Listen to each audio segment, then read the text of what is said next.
You just heard Kalen DeBoer down in Tuscaloosa, Alabama, as he's previewing the Wisconsin Badgers. Luke Fickell is meeting with the media right now in Madison, Wisconsin. We'll try to bring you some of his comments as they get ready to take on the Alabama Crimson Tide, the first ever trip to the state of Alabama to play a football game in the regular season. Have you seen that defense, that total defense, through two games, Pat? Number 3 in America, but they have the 12th best offense in the Big Ten. So there's the balance. Hey, what has changed? Different coach, same old Wisconsin, right? Yep. Solid on defense and offense that'll make you go to sleep. So just to put this in perspective, so Southern Cal leads the Big Ten in total offense. They're averaging 676 yards a game for Southern Cal. Oregon is number 2 at 568 yards. Then Washington, Indiana, Nebraska at 540 yards. They're 5th best in the Big Ten. Go Big Red. Penn State is 9th best. Wisconsin 12th best. Purdue's got a better offense than the Wisconsin Badgers. What about Iowa? Iowa is 18th in the 18-team Big Ten Conference. They're averaging 286 yards per game. Oh, you can always count on Iowa.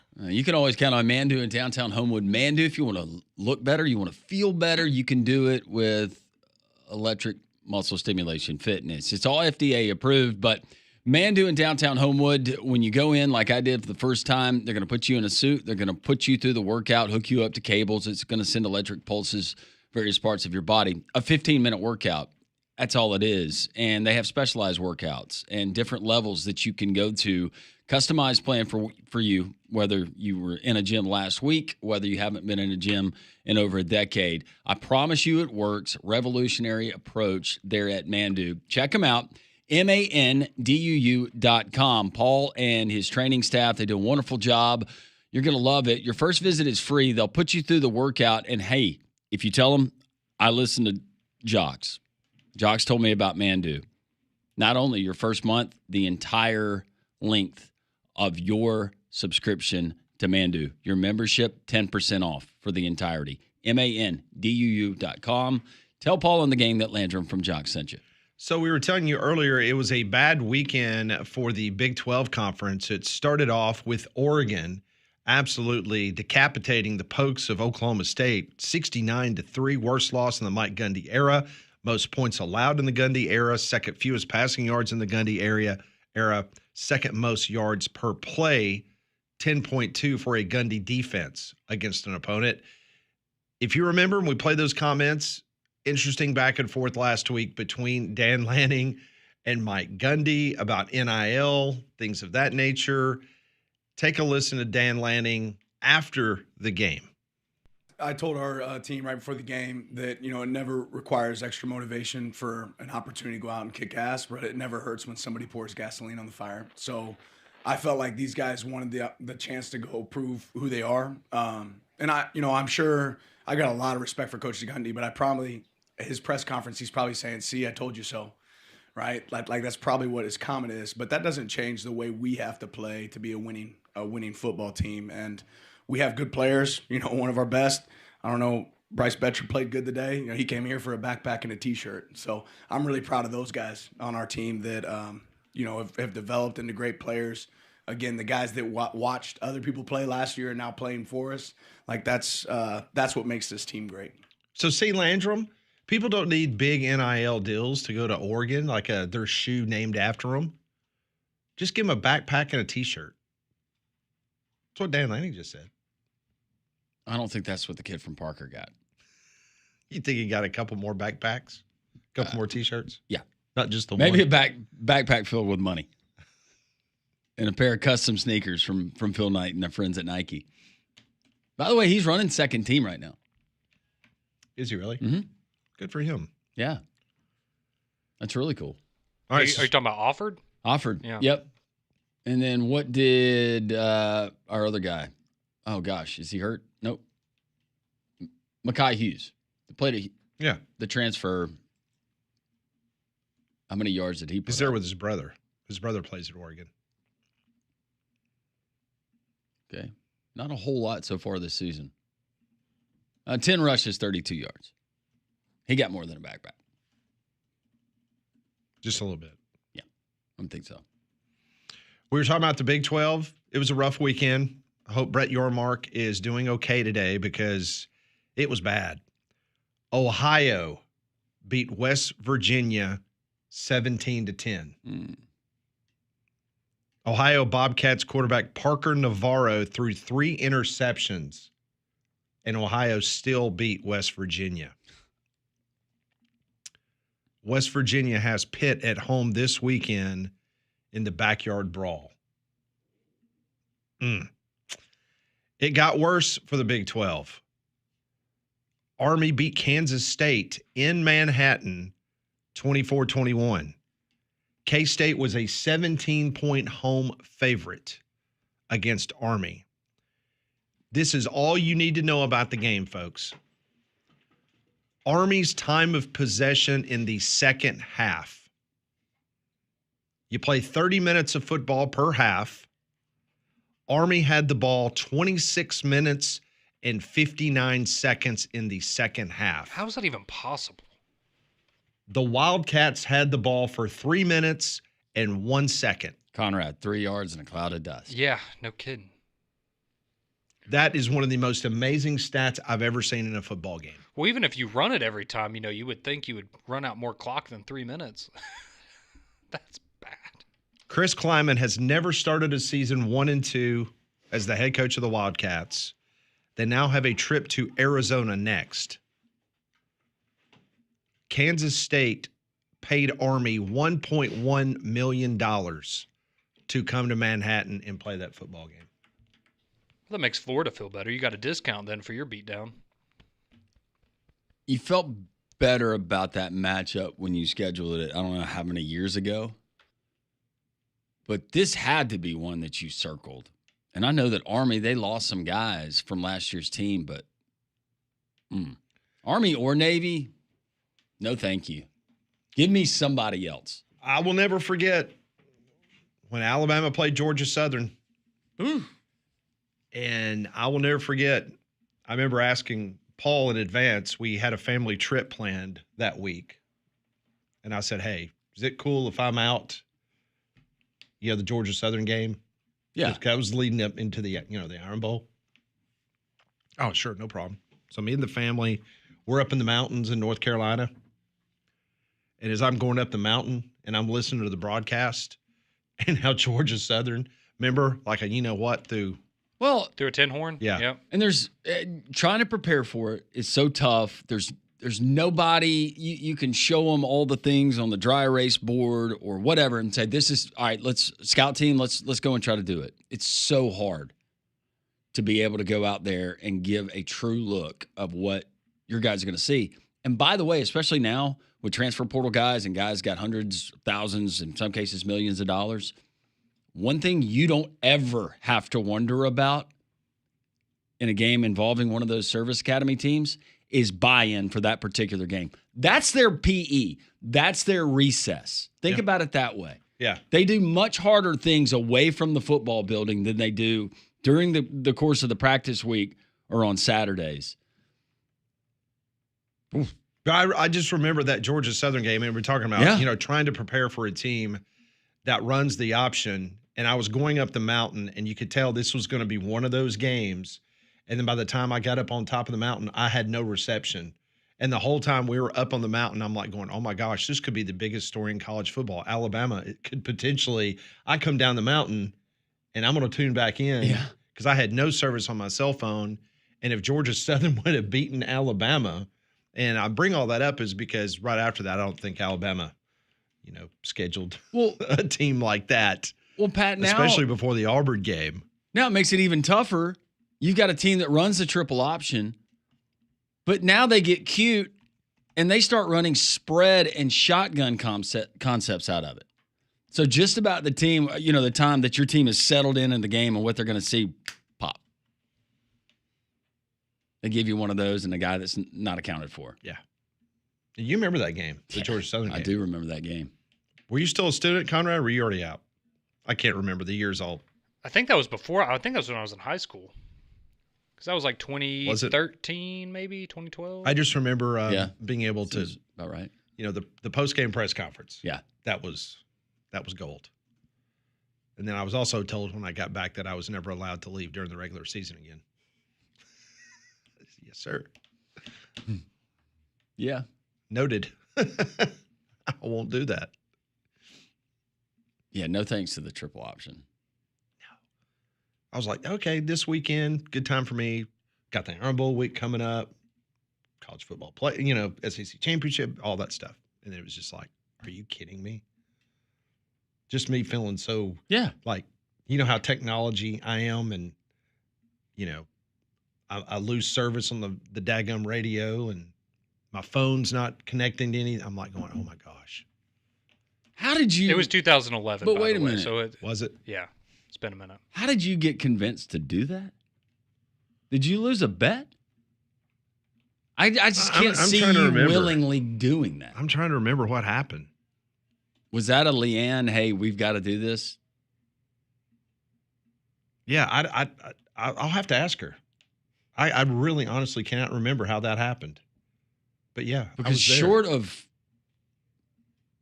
okay, I'm saying short of something tragic that maybe happened in the family or No, this something was up in the mountains of significant, North like a Carolina. wedding. Mm-mm. You guys just I'm trying to remember bebopped if- up there. Maybe you said, all right, if we're going to do it, it's during football season. Begrudgingly, we'll do it, but let's do it when they No, play that Georgia was Southern. that was absolutely. Yeah, it's because it's going to be a 59-0 type game, and yeah, who cares? Yeah. Georgia So- Southern, they were up on Auburn when they played Auburn. This would have been the 90s. But they jumped out on Auburn, I think 17-0 at Jordan Hare. You got to be careful when you play those type teams. That's why you should schedule somebody that, whatever the next game is going to run an offense, hopefully as similar as the one you've Yes. got to prepare for. Sneaky good home field game day environment, Statesboro, Georgia. I told you guys they had the school bus that had the bartenders on it. Oh, yeah. That's pretty cool. Something else that's pretty cool. Courtesy GMC, great sponsor here at Three Man Front, and of course our GMC text line. Courtesy GMC did something really, really cool from Trustful, and it happened Friday night as they're a big sponsor of the Hewitt Trustful high school football team. And Molly, you got a chance to look at the spot, and if you go to Courtesy Beham on their Instagram, it's just a very cool commercial spot in which you've got Coach Floyd getting in a Yukon XL from Courtesy GMC there in Trustful. And then he gets a lot of the Youth Football League players into the vehicle. Then they travel throughout Trustful. But then the kicker is what happens when they get to Hewitt Trustful Stadium. Yeah, so when they get to Husky Field and all of the they went in youth going into the car, they park, and it's all the seniors getting out of the car. And I was talking to Kevin with Husky Fast, and he was telling me how he was showing some of the moms the commercial. He said there was some waterworks going, seeing their sons. Because, it pulls at the heartstrings, especially when your own loved is in their last year of high school and their last year playing high school football. No, it's just a really cool spot. And Courtesy GMC and Trustful, they do so much not only for the Hewitt Trustful football team, the school system, but area first responders, whether it's police, whether it's firefighters. But if you get an opportunity, go to Courtesy Beham on Instagram and take a look at this commercial. I mean, it was just extremely well done, not to mention the fact that it does, as Molly says, pulls at the heartstrings of all those wonderful parents that have seen their kids go through Youth Football League and now as seniors for the Hewitt Trustful football team. So it's just a very well done spot. And again, Courtesy Beham on Instagram. And as always, we'll remind you that the best deals you're going to find anywhere in the Southeast is right there at Courtesy GMC in Trustful, right off of I-459, exit 32. Visit their online inventory at courtesybirmingham.com. More Three-Man Front here on Jocks as we roll on Reaction Monday.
Well, a very sad story is developing in Los Angeles, California. Nico Iamaleava, he lost again. This time to Dan Mullen. So he had the spring departure from Tennessee. That was a media circus. A week after Utah beat the Bruins by 33 points, they had a shot at a 17-point comeback against UNLV, but it fell short. They're now winless, and Nico has thrown for only 391 yards, 2 touchdowns, 2 interceptions since he's taken over as the quarterback at UCLA. Well, at least he has his family support system there, right? Baylor, how about that? Baylor goes on the road to Dallas, Texas. What a game. That's a good win. Think Rhett Lashley has anything to say about the depth of the Big 12? Like he did the SEC? 48-45. His field goal kickers, man, pushed it right. SMU blew a 2-touchdown lead and a missed field goal. Sawyer was pretty good in that game. Yeah, it makes you feel a little better about the Auburn secondary. I mean, we knew he was good, but now I think a lot of people are realizing, yeah, he's actually really 4 good. touchdowns, no picks, and 400 yards of passing, something like that. He's an incredible player, yeah. Bill Belichick gets his first win. They're at wonderful Charlotte, North Carolina. Yeah, he did. 20-3. After the win, Bill Belichick, he did confirm that the Patriots are banned from the facilities there in Chapel Hill. This is a direct quote from Bill. It's clear I'm not welcome there around their facility, and so they're not welcome at ours. End of quote. Don gets a statue. I get nothing. I thought Vrabel, did you see Vrabel's comments after the game yesterday? I did not. What did he have to say about it? He took the high road. Good. Oh, good for him. Yep. I would expect that from Vrabel. Mm-hmm. He just basically said that individual schools, they have their own policies, the way they do things. And he says, we'll obviously have to go to other routes to get information about. How do you think he and Jordan celebrated, Belichick, after the first win of the college career? They got to share it together. He took her to Chuck E. Cheese. Another lobster made out of strawberries. Build a bear if there's time. Again, I understand the pettiness, and if you're Bill Belichick, I guess you can kind of pull those things. But I'm like, man, again, I would like to be evaluated by every team in the NFL because I would like as many opportunities as possible. Can let me just look at their player, schedule? just saying. Because now I'm starting to question. No disrespect to Charlotte, but see, here's my question: is Drake May allowed back at the North Carolina football facility? That's the question. All right, they get Richmond coming up. Don't know much about them. At UCF, loss. Versus Clemson, loss. At Cal, loss. Virginia, they get them at home. At Syracuse, I'm going loss. Versus Stanford, we'll maybe give them that one. That'll be a 4-quarter game. At Wake, nope. Versus Duke, nope.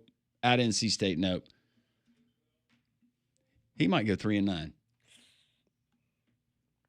2-10 is possible. He beats Richmond, and that's it. Maybe. It's not. Yeah, it's not a great football team. It's not even a good football team. No, it's not. It's not even threatening mediocre. It's bad. Yeah, I think we'll see how the rest of the season goes, but it feels like if it goes the way we think it is, would you not just kind of call it a career at that point? I would. Just go and enjoy your time with Jordan for the next however many years. But based on the fact that they're paying him, what, $10 million? Yeah.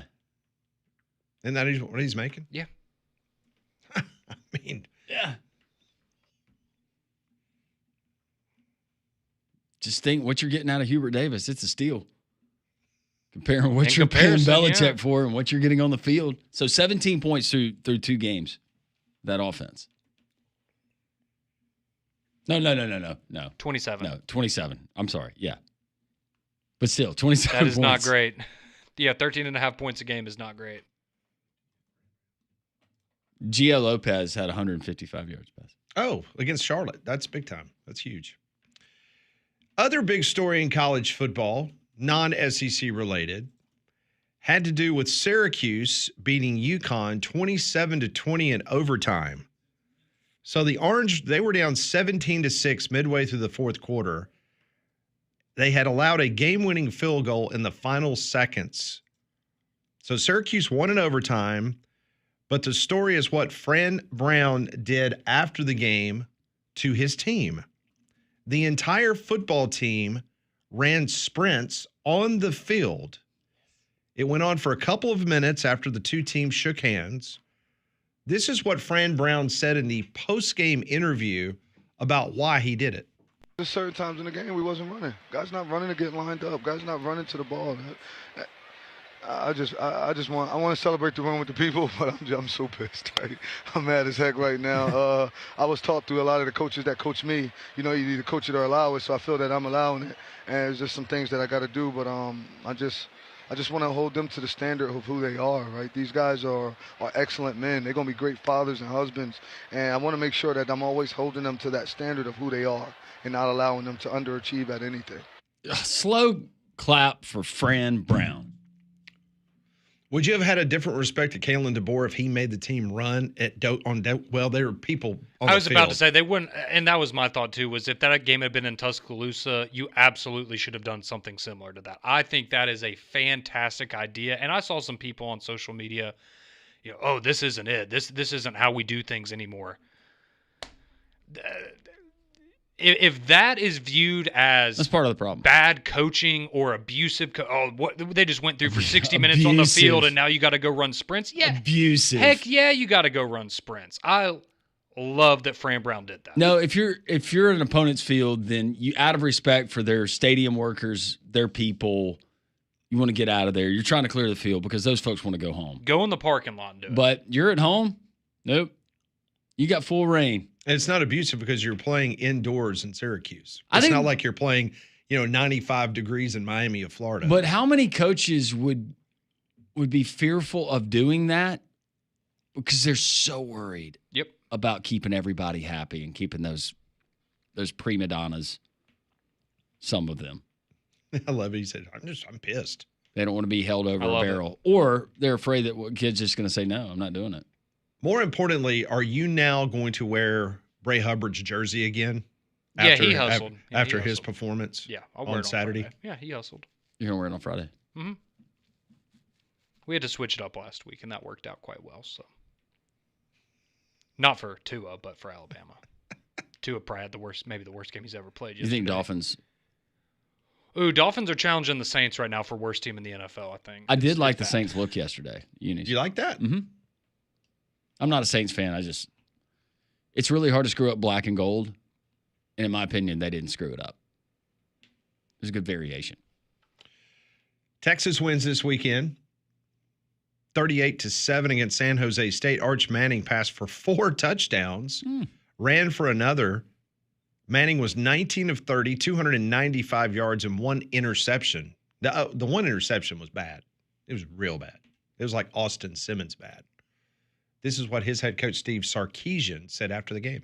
I thought Arch played a really good game, that we were able to create explosive pass plays, and we're at our best as an offensive football team when we can run it and create those explosive pass plays. All right, so Sark seems happy. Now, he was doing his weekly press conference about 45 minutes ago, and I believe somebody asked him a question about someone mentioning, it was a media member quoting another person in the media about maybe Arch did not have the kind of game that Sark just talked about, and he took offense to it. I watched a good chunk of the San Jose game on Saturday morning. And again, I mean, you could say this about a lot of teams in the SEC. I'm not super impressed by Texas right now. Defensively, absolutely they have the dudes. But on offense, that is a very much so a work in progress. Bring on KJ Lacey. That's right. The pride of Saraland, right? That's right. But yeah, I mean, look, it was super impressive. They scored, 4 touchdowns in 5 minutes there between the end of the first and early second quarter. That was very impressive. But the other 55 minutes of the game were not particularly impressive. Yeah, I was hated to see that from Ken Nehemiah to Lolo. Yeah, it is. It is sad to see. Did y'all see though where I guess there's some concern? I don't know if y'all went back and saw the video of Arch throwing. Looks like maybe he has a shoulder injury because he's very much in pain on Saturday when he's throwing the football. Well, if you saw one of the hits that he did Ohio take, State. Yeah, he took some licks. That one defensive lineman for Ohio State, I cannot recall his name. Their defensive line's incredible, but that guy looks like a Nick Saban era Alabama player, where he just doesn't really look like a human. They're so big, almost like a transformer. Yeah, they got some dudes. I like think that. it was that guy that landed on him. their cross-state rival, the Texas A&M Aggies, they beat Utah State 44-22. Scary moment in the third quarter. Marcel Reed went down. They were very concerned, but he was able to get off the field on his own. Mike Elko says he will be fine for this week, as they will take on their biggest test so far of this young season, as they will be in South Bend, Indiana, taking on the Notre Dame Fighting Irish, and they are a touchdown underdog under touchdown Jesus. You get a lot of people's attention. You go up to South Bend. That was a game they almost. I mean, that was a great game last year to start Mm-hmm. the season. Texas A&M almost pulled it out. Arkansas beat Arkansas State 56-14, 390 all-purpose yards for Talon Green, 630 yards of offense for Arkansas. You still want that matchup? Talon Green looks good. How many times have those two teams? That was the big thing, right? They rarely played. Yeah, Pittman did not want to play that game, and I believe the Sarah Huckabee, the governor of the state, Executive order. I forgot she's the governor of Arkansas now. Yeah, she put I think it's Sarah Huckabee Sanders, if I'm not Yes, mistaken. correct. Yes. Yeah, I think she put there was a lot of political pressure. And matter of fact, the game was played in Little Rock, and it was the last game that Arkansas says they will ever play in Little Rock. Was that War Memorial? Mm-hmm. Good grief, they're still playing in there. It's the last time. Have they redone it? It's probably like Legion Field. Well, I might put it like Yeah, a little bit below Legion Field. It's smaller than Legion Field. I remember the early 90s, Pat, War Memorial, and people talking that it was bad. Maybe it was time to bring in the wrecking ball. And the other SEC game that we have not talked about, Tennessee, they beat East Tennessee State 77-17. Don't waste them all this week. Yeah, the Vols had 48 points in the first half. They threw for 458 yards on the afternoon. So it was a big day on Rocky Top, and now they get the University of Georgia. Be up there in 2 weeks. And then UAB after that. Yep. UAB's catching them at the right time. Georgia will come in there, smack them around, and When I steal the Volunteer's hat. Mm-hmm. What do they call him? Just a volunteer? The coonskin hat? Yeah. I don't know what they call him. I know Smokey. I didn't know if the other one had a name. Davy Crockett. Is it? I know, but that's what they're trying to do. It's Davy Crockett. All right, top of the hour, we will hear from Bill Clark, former UAB head coach, Jacksonville State head coach, on the weekend that was in college football. 1:30, Hugh Freeze press conference. That's straight ahead right here on Three Man Front.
12:51 right here on Jocks. Welcome back into the program. Top of the hour, we will talk to Bill Clark, former UAB head football coach, and then we'll also check in with Hugh Freeze down on the plains of Auburn at 1:30.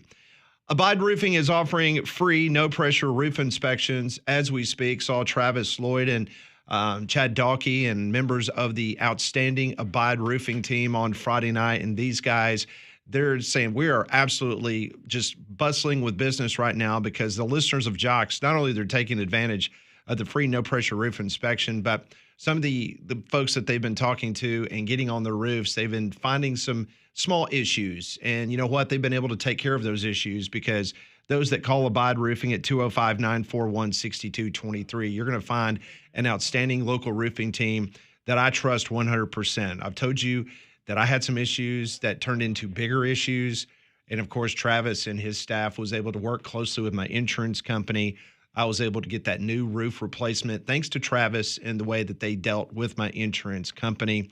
And if there's some trees that have fallen on your property around your home or on your roof, they can take care of that too with their tree removal system. Abide Roofing has your back no matter the situation. They'll even work directly with your insurance company, as I mentioned. I've seen their work firsthand. Travis and his team, they're licensed, bonded, insured pros who genuinely care. 205-941-6223 or abideroof.com is the website, abideroof.com.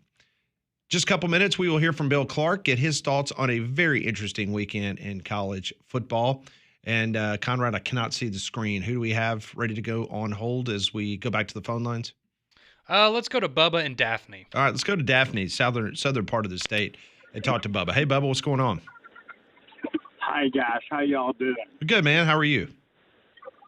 Fine. Listen, y'all were talking about the coach that ran the players after the game. Have I got a story for you? All right. I was a writer, intern at the Lexington Leader, which was the afternoon paper for Lexington, Kentucky. Yeah. And in 1981, Alabama had slaughtered Kentucky 45-0 the year before in Birmingham. Then this coming year, 1981, Alabama went to Kentucky. All right, so we're sitting in a press box, and all the guys know I'm a big Bama fan. There's a guy named Mark Bradley who later is a writer from Atlanta Journal-Constitution. I say he deserves to be a Furman Bishop. Then there's another writer named John Clay who I absolutely adored. We were in school together. John Clay is now a very, very popular writer in Lexington. Anyway, so we're in the stadium, and all the guys come up, and at halftime, Alabama, it looks like we're going to lose to Kentucky. And at halftime, Bear Bryant took the players in for 4 minutes. And the rest of the halftime, there was a band on the field, Lexington's band. He came out and they lined up in the end zone until the Kentucky band left. Then he had them run full-speed sprints, 40-yard line back to goal line to 40-yard line, 40-yard line back to goal. And everybody in the press office was laughing. Their coaches say, "Your ass is grass, Michael J." and they're all laughing. I say, "Oh, it looked pretty bad." Well, he tired them out. Guess what Bama did? Bama definitely was going to lose the game. There was a minute left in the game. And Bama had just scored, and Kentucky was going to win. Kentucky, both their back guys ran up to block, and the ball landed at like the 5-yard line. Alabama landed on it. We scored and won the game. Bear Bryant was real tough on those guys, but look what happened. I'll get out of your hair now. That's amazing. Well, thank you for the call from Daphne. Appreciate that very much. Yeah, Alabama ended up winning that game 19-10 against Kentucky. Coach Bill Clark, former UAB head coach, Jacksonville State, also Prattville High School. He will join the program next. We'll get his thoughts on a very interesting weekend of week 2 of college football right here